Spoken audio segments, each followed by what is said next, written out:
Kita sama-sama dulu baca Al-Qur'annya.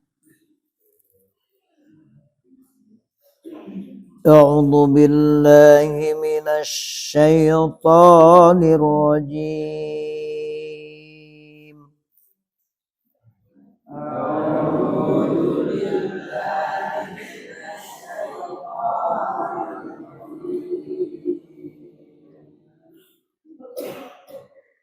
Wa idza faraqna bikumul bahra fa anjaynakum wa aghraqna ala fir'aun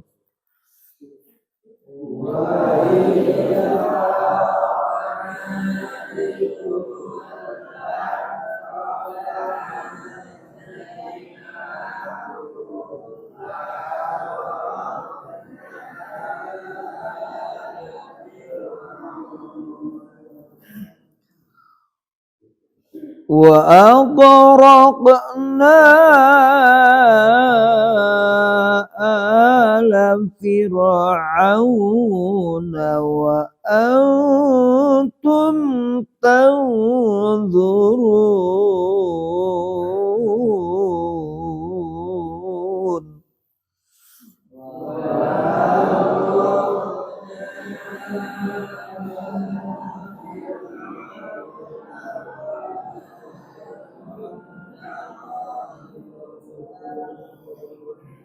Wa gharaqna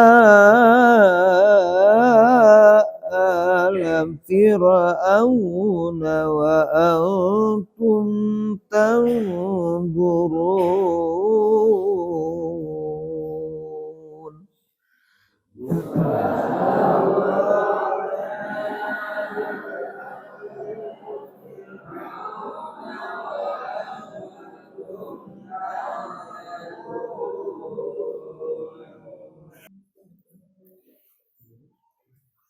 Setelah dibaca oleh santriwan santriwati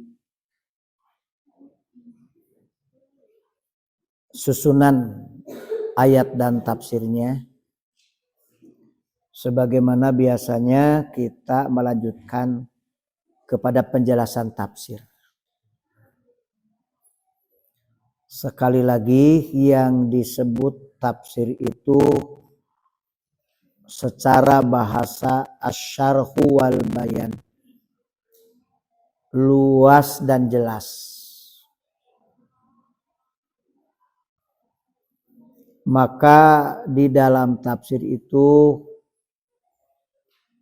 ada asbab nuzul, ada tanasubis suwar, hubungan surat dengan surat, ada tanasubil ayyi, hubungan ayat dengan ayat.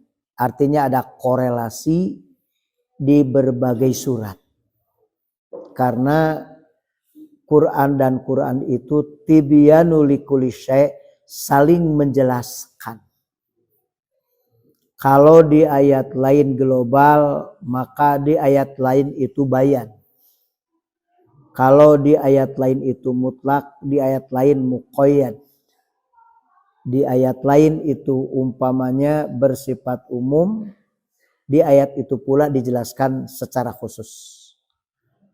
Jadi dengan mengaji tafsir, insya Allah pemahaman makna Al-Quran terarah. Maksud dan tujuan kita belajar Al-Quran, tafsir Al-Quran, tentu hudalinas, tujuannya adalah benar-benar memberi petunjuk kepada manusia. Itu sebabnya Al-Quran dibaca, ya, lalu dipahami isinya, dan kemudian tentu diamalkan, ya, isinya.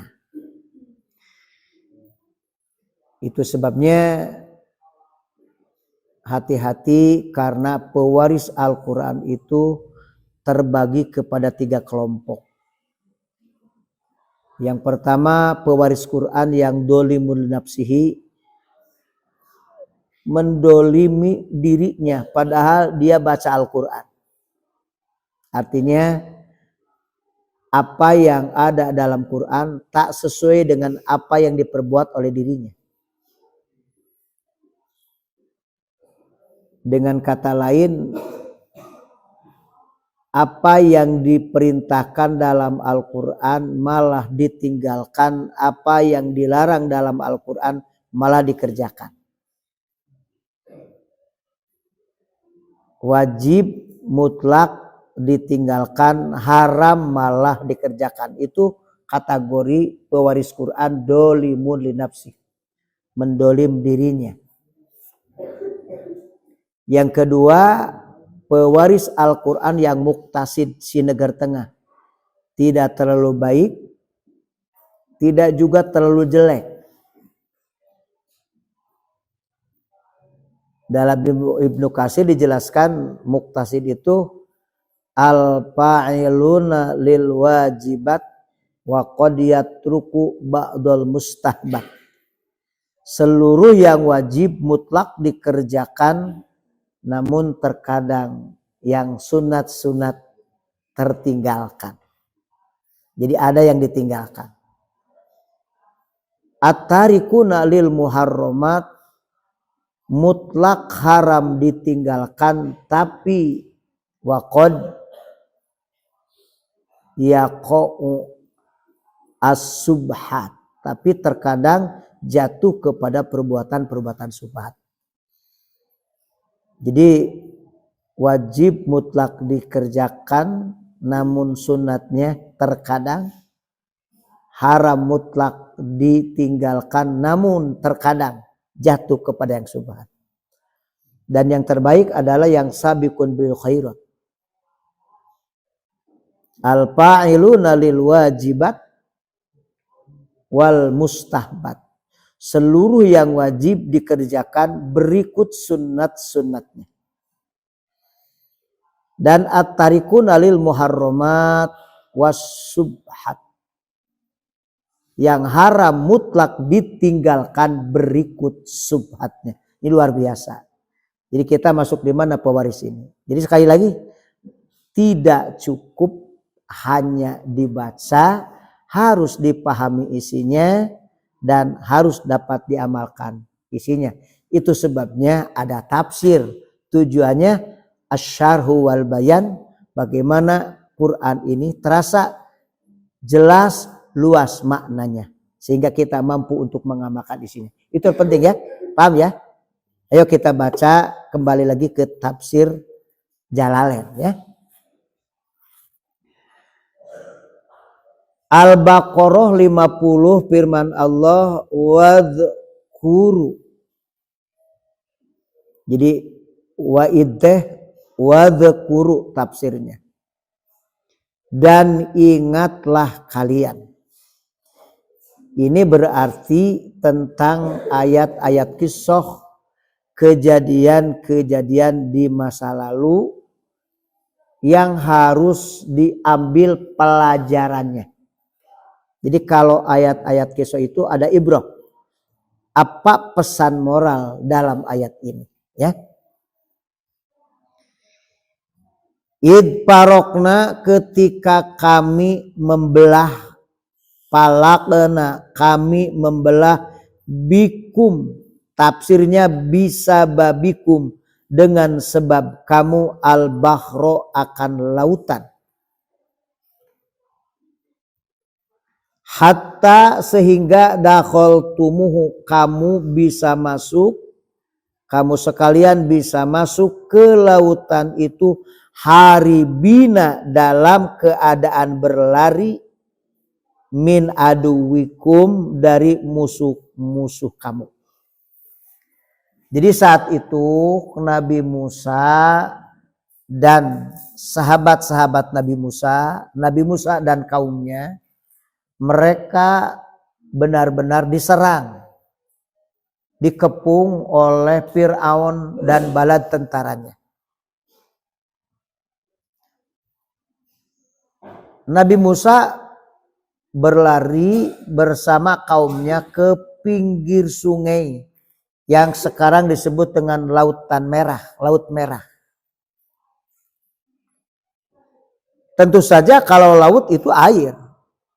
Dan Nabi Musa pun tidak tahu awalnya apa yang harus Nabi Musa dan kaumnya lakukan. Karena sama sekali tidak pernah apakah lautan bisa jadi jalan. Gak pernah berpikir begitu. Cuman mentok di situ sementara Firaun dan bala tentaranya terus mengejar. Disitulah Allah memberikan mukjizat.